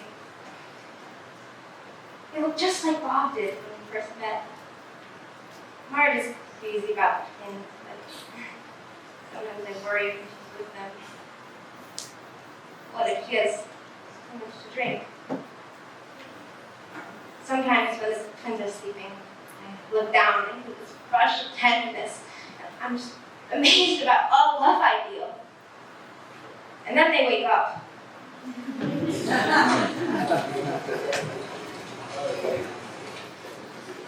Hyperactive twins. You don't know what it's like. When they turn 3, their doctor prescribed them Ritalin. Now, I wouldn't dream of giving drugs to my children, but it certainly does help when I take them. I just can't keep up with them. At some point, they looked at each other and realized there were 2 of them and 1 of me. Sometimes it gets so bad that I brew up this sleep-time herb tea, pour it over ice, and tell them it's a new flavor of Kool-Aid. I feel so guilty watching their little heads nod out. Do you remember that rainy day last month when I stayed home from the office sick? They were unusually hyper. That day, I was desperate. I told them, "You want Mommy to teach you a name game?" I actually dragged them out to the car in the pouring rain and told them, "Sit there and play car wash." And Hildy is no help. She lets them get away with murder. Last night, I came home to find her stretched out on the floor, motionless. I feared the worst. Then, they leapt out on her and marked her earlobe with a magic marker. Turns out they were just playing a game of Wild Kingdom. Hildy was an elephant, dying of thirst. She needed to be tagged and moved to a water hole.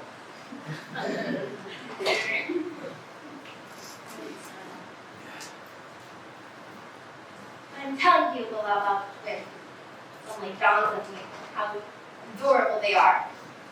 When I'm actually dealing with them, sometimes I get into such a state of overwhelm. I feel jittery and tired at the same time. I've always wanted to be this wonderfully understanding mother, always loving, patient. Maybe I should lay off the coffee. pretty deep half. Makes some deep complex. I don't want Bob and the twins to remember me this way. Honey, I wanted to do PR because I have a way with people, not the ones I'm closest to. The therapist says writing in a journal can relieve depression, but it's things that come up when I'm writing in my journal that depress me. This morning, I went to kiss the twins goodbye. The Hillgathers came in, so he ran to kiss her hello.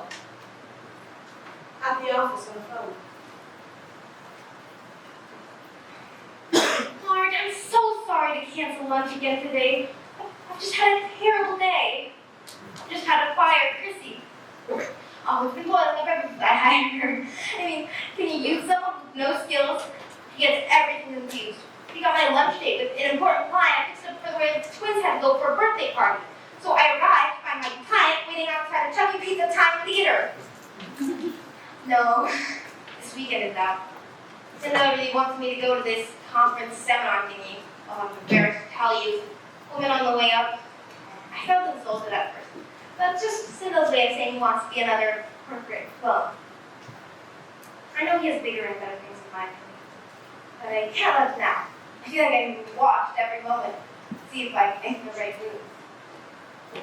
Oh, I'm sure the twins would love to, but they've got a busier weekend than me. No, not tonight. Tonight I've got off. I feel like we never see each other anymore unless we signed up for the same seminar. This morning I was going over my calendar and he asked me to pencil him in. How's it being back with Daniel? You working out? Oh. I'm sorry, but maybe it's for the best. I mean, I know you say you love him, but you don't seem happy when you're with him. Can't you just let him go this time? Without all the things? Oh, there's my phone. Cinda, I bet. I have to go. Call you later? Yes, I promise. Can you do it alone? I'm home. Honey, I'm sorry to be late. The last seminar just went on and on. Tomorrow I'll get home early. Fix something special for dinner. But right now I just need to take these shoes off and fix a drink. I don't know how I functioned before the seminar, Bob. I learned desktop gardening, off-site metrics, and power dressing. A new fashion trend where you wear something around your neck that looks sort of like a scarf, sort of like a ruffle, sort of like a tie, and it doesn't threaten anyone because it doesn't look good. Look, I'm Cruz. Does this look like a woman on the way up? Stop, what's wrong? Where are you going? You're a keto class? I didn't even know you were taking a keto. When did you start taking a keto? You're not mad, are you? Later that night on the phone. Baby, Martin called. I can't stop worrying about her. She wanted to take the twins someplace again. I had to tell her no. Bob doesn't even want her around the twins anymore. I think she knows we're cutting her off from twins, but what are we supposed to do? She adores them and they adore her. The last time I went to pick them up, she was on the floor. I thought it was just another game of but she was drunk and had fallen. Her Daniel's again. Never got over the rape. I don't think he either. I don't know if she'll ever get over Daniel. Do you think you could stop by her house tonight? See if she's okay? Bob's just walked out in a hug, and I've got the kids, or I'd go. Just a moment. Come on, boys, supper's almost ready. Settle down. You know our agreement. If you're going to fight, use the bags and counterbats. No, did I hear her playing the violin? Amazing. I swear with Isaac Stern. We better get him a pair of bats. Bob sells them. We need to start protecting those little genius hands. I swear the twins are much less aggressive. Also, if you know someone, I need a housekeeper. I can't afford it, but Hildy refuses to lift a finger around the house except for the twins. Turns out a cluttered dome home is worse than a cluttered crack house. Well, the clutter seems to circle in on itself. desperation, I just picked up all the junk and tossed it in the samadhi tank and totally forgot about it. That is, until Bob started testing it and filled the tank with water. Oh God, Edie, it overflowed, and out came all the stuff I'd forgotten about. I'm not proud of this, but let Bob think the twins had done it. If I had known that this is what it would be like to have it all, I might have been willing to settle for less. In the dome home. Bob, please don't think about the cleaning not coming back. I can't take one more complaint. I'll tell you why that cleaning's not back. I forgot to take it, okay? Bob, you expect too much of me. It's one thing to be a modern housewife, a career woman, a mother. Modern is having a frozen dinner in the microwave. But modern isn't good enough for you. No, I have to be organic, holistic, grow wheatgrass, learn mill recipes, make beet juice, and watch sourdough rise. Turns out the less sourdough we had wasn't actually sourdough, it was Play-Doh. I didn't know sense of humor. We didn't even notice the difference, Bob. And they had college academy at school. Robert wants to go to the nuclear reactor. McCord wants to go as the 100th monkey. You think I can buy costumes like that at Kmart? No, I have to make them. And he gave hand doing so, of course, so I told him I'd make a little solar energy costume. Only now he doesn't want to go with that. He wants to go as an endangered species. While cooking. You said it was fast. It is fast. But what takes time is having to go to Chinatown, get all the Chinese vegetables. So sick of your disappointment in me. I'm disappointed too. Now I know you're not so damn zen. You're passive aggressive. Somehow, you just mistook that for spirituality. And you acting like you transcended your ego is the biggest ego trip of them all.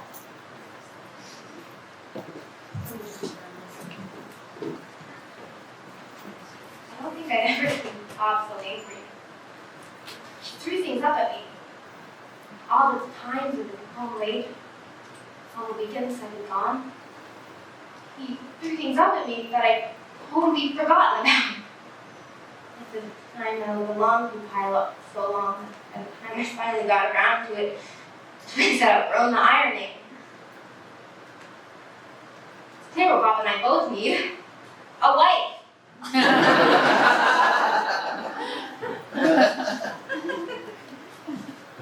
I'm so sorry, I had no idea they brought the bags to school with them.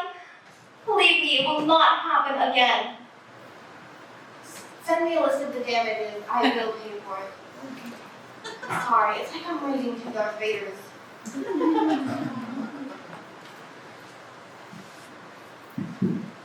Oh, Bob. It's terrible. Marge is dead. She hanged herself. Found her hanging from a microwave sensor. What do you mean, how? Because she took the plant out and her head in. Oh, Peter. Should never have cut her off from the twins. Mine's journal. Mine's me too. You shoot me. How could I possibly think I was getting through to her? And all I would do was nag and criticize, and when that didn't work out, I just withdrew. I had a nervous at her sport day. He cried, and then he got so nervous he laughed, and so he cried again. And it was there. I asked about Agnes. She told me that she lost custody. She's living with her father and a new wife. But she ran away. The look on Jen's face when she talked about Agnes, I can't stop thinking about it. All those missing children that you could someone out, I think that now Agnes is one of them. At that moment, I felt so grateful to Bob and Prince. I will be the total woman. I'll be wonder-working woman, willing wife. I will be Mega Mom. At least for a night or two. I don't want to lose what we and the Bob and the twins have. A few months later.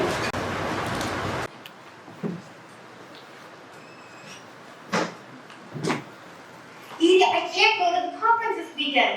I have to finish this campaign. Hear that? Just a minute. Tell Sindel I'll be there in a minute. Look, I'll just write a check right now. How much should I make it out? I can't find my checkbook. Oh, no wonder. I got Bob's bag again. Look, I'll call you later.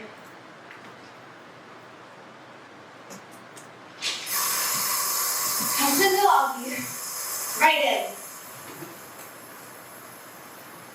Not to say.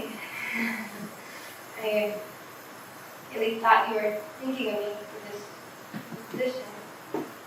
I mean, for you to hire someone outside of the company for a job that you know I can do because I have been doing it, well, my own job. And just glad everything's out in the open now.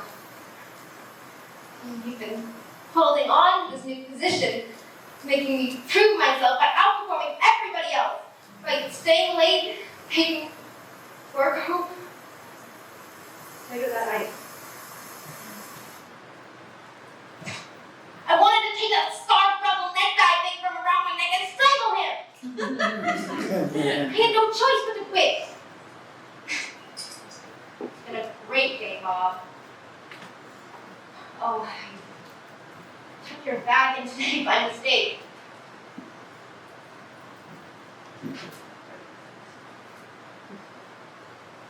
I marked the letter. That's what you're looking for. How can I not know that you were involved? How long? Who is it? Some horny herbalist in that checkout girl from the health mart? I should have known you can't take that many Aikido classes in 1 week. Who is it? Your Aikido instructor? Oh, I can only imagine what she's like. She knows Aikido. He probably knows the Kama Sutra. He probably knows some great tender sex thing going on. Are you? She's probably more evolved than I am, more centered. That's their big thing, right? Centeredness. She probably has time to meditate and to make good money. Don't tell me our tofu tastes like lasagna, but she knows where to go, how to get there neatly. Feel free to interrupt me at any time. How could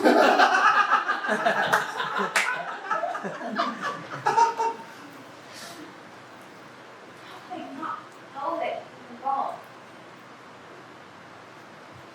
All those misunderstandings, arguments, irritations, expectations, disappointments, and complaints. Where did I think that would be? Forgive Bob, but it's harder to forgive myself. I could change my thinking and I could release it. I could change myself, but I can't change the fact that Bob really is involved. Doctors. You're sure, doctor? Premenstrual syndrome? I mean, I'm going through a divorce. My mother's going through a divorce. I'm raising twin boys. I've got a lot of job pressure. I really got to find one. The ERA didn't pass. Not long ago, I lost a friend who was quite dear to me. My husband is involved. Oh, not involved. In love, I'm afraid. It's quite a bit stronger than I am. And you think that it's my period and not my light? Promise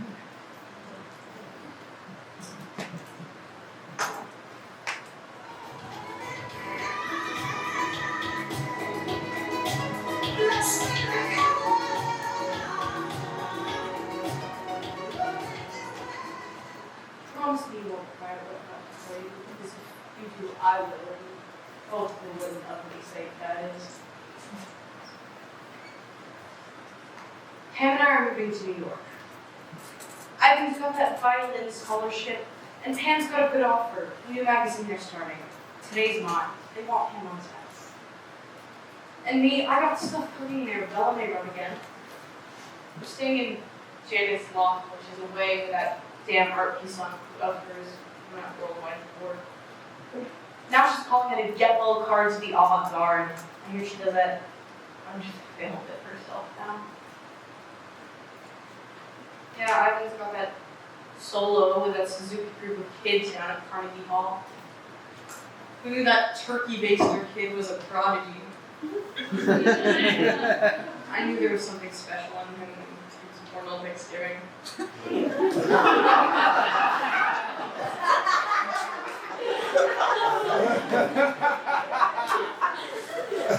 cries about leaving the twins. They were his good buddies. You know how those bullies in school pick on him, playing the violin, knowing he does. One green-eyed, one blue, two mommies, no daddy. I knew Pam and I should have gone to that PTA meeting together. But anybody pick on him, and those two twins would be like two Charlie Bronstons with bat-at-bats. So what about you? Back in the workforce, huh? Import, export. My partner, Edie. They put it all with money, and I put it all the time. We import export clothing, mostly from South America. And no, don't say it. I don't think we're exploiting cheap labor so much as we work. Who would have been out of work if we weren't exploiting them for cheap labor. Look, I know what you're thinking, but it's hard to be politically conscious and upwardly mobile. How naive to think there was a time when we actually thought we could change the system. No. Let's start with August.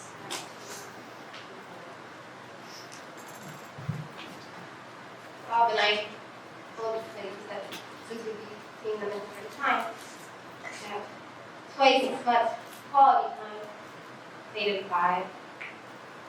And I just keep thinking about all the mistakes I've made and how this divorce is just another one. I called Edie and the nominations. We stayed on the phone together and we heard, "Ladies and gentlemen of the convention, my name is Geraldine Ferrero." We cried.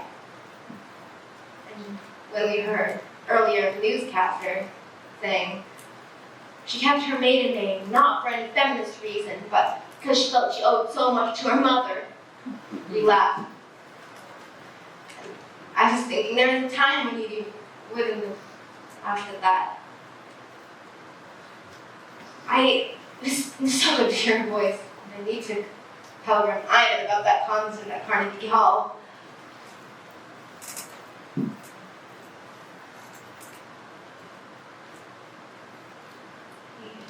The twins to see Santa Claus today. And he asked what they wanted for Christmas. Robert said, "A nuclear freeze." And then McCord yanked off his beard and said, "What animal died for this?" I knew you'd be proud. I mean, for a kid that young to confront Santa Claus about what he thought was a moral issue. I mean, maybe you did some things right after all.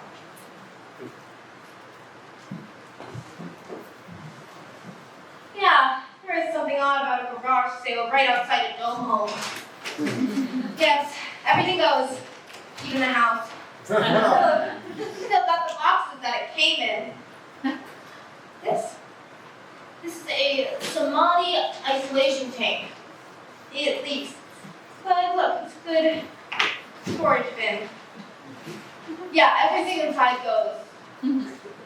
for a signed copy of Miss Magazine. A t-shirt. It'll save us. I'm keeping these.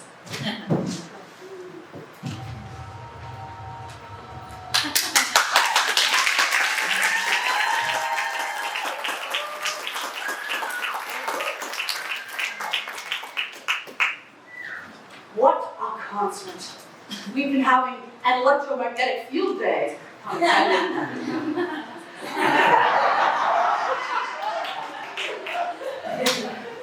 Just listen. Amazing. In my head, I can still hear that violin concert. What is it in our minds that lets us recall the music after it's over? Why is it when we hear certain music, we get a lump in our throats? My space students wonder, how come we don't get a lump in our ear?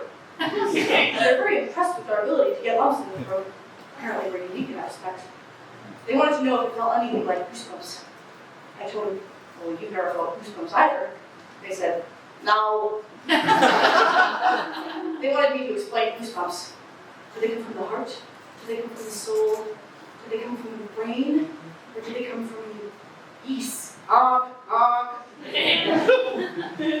This set us waxing philosophic. All this searching, all these trances, all this data, and all we really know is how little we know about what it all means. Plus, there's the added question of what it means to know something. Scientists say, for every deep truth discovered, the opposite is also true. So, when we get this feeling we're going around in circles, it's no wonder we are. They said to me, Trudy, we see now. Intelligence is just the tip of the iceberg. The more you know, the less knowing the meaning of things means. So forget the meaning of life. I didn't tell them, of course, I had.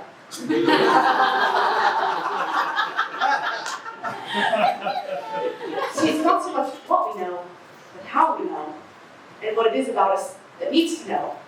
The intriguing part of all the things we've learned, we still haven't learned.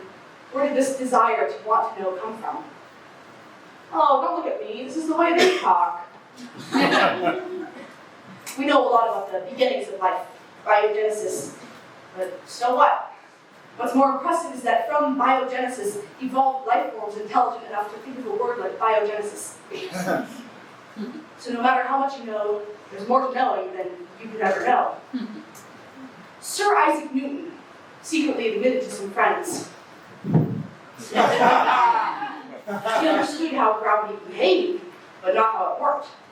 The operative word here is what? Apple. Who said soup?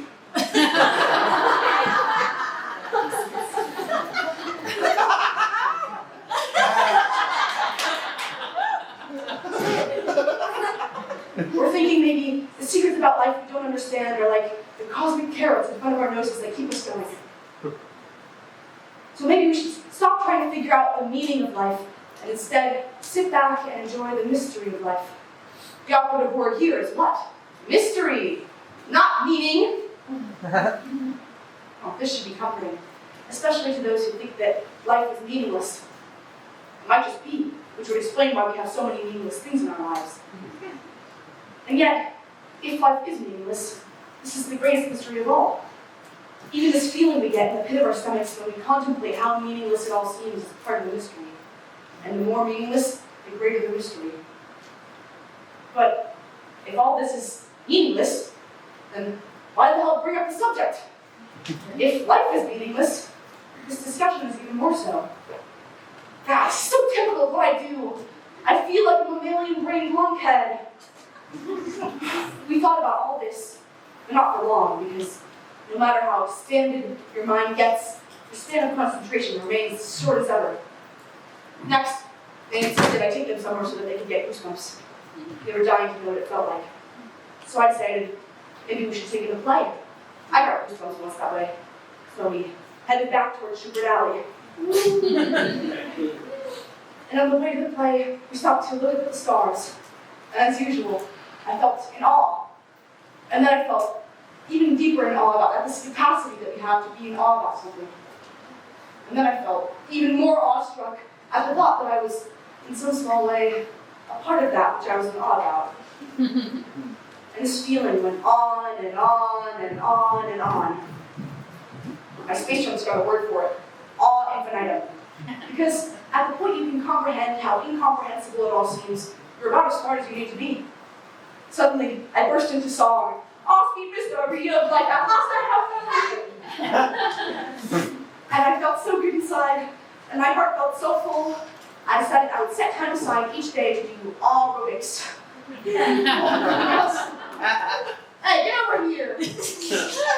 Sheesh. Because at the moment, you're most in awe about all there is about life you don't understand, closer to understanding it all at any other point. Oh, Lonnie, you look drenched. But doesn't the rain feel good? I've had the most extraordinary evening. Where did you, Brandy's? So much has happened since I last saw you. I feel like a new person. No, it's not my new fingertip. Good though, isn't it? No, this evening, first, this little boy played the violin. Absolute genius. Oh, before I forget, here's that article I Xerox for you all about boredom. Oh, no.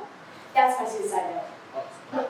Well, not my suicide note. See, I found it, and I've been keeping it because I haven't been able to throw it away because, well, I don't know. It has the strangest effect on me.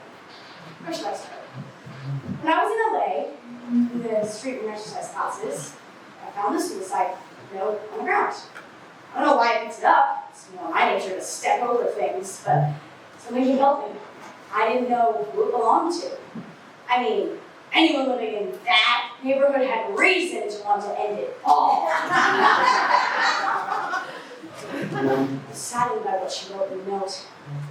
And then I realized that losing the note only add to her feelings of low self-esteem. Further evidence she can never do anything right.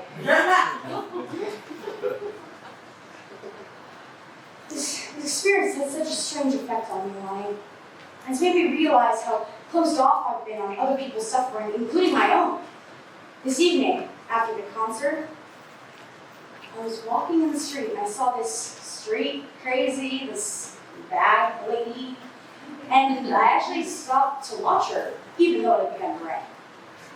This young man walked up to her, obviously from out of town, and said, "I want to get to Carnegie Hall." And she screamed, "Practice!" And we all caught each other's eyes. The man, the bad lady, and me. And the old person. There we were, the three of us, laughing in the pouring rain. And then the bad lady did the dearest thing. She gave me her umbrella hat. She said I needed to do more than she did because one side of my hair was beginning to shrink. And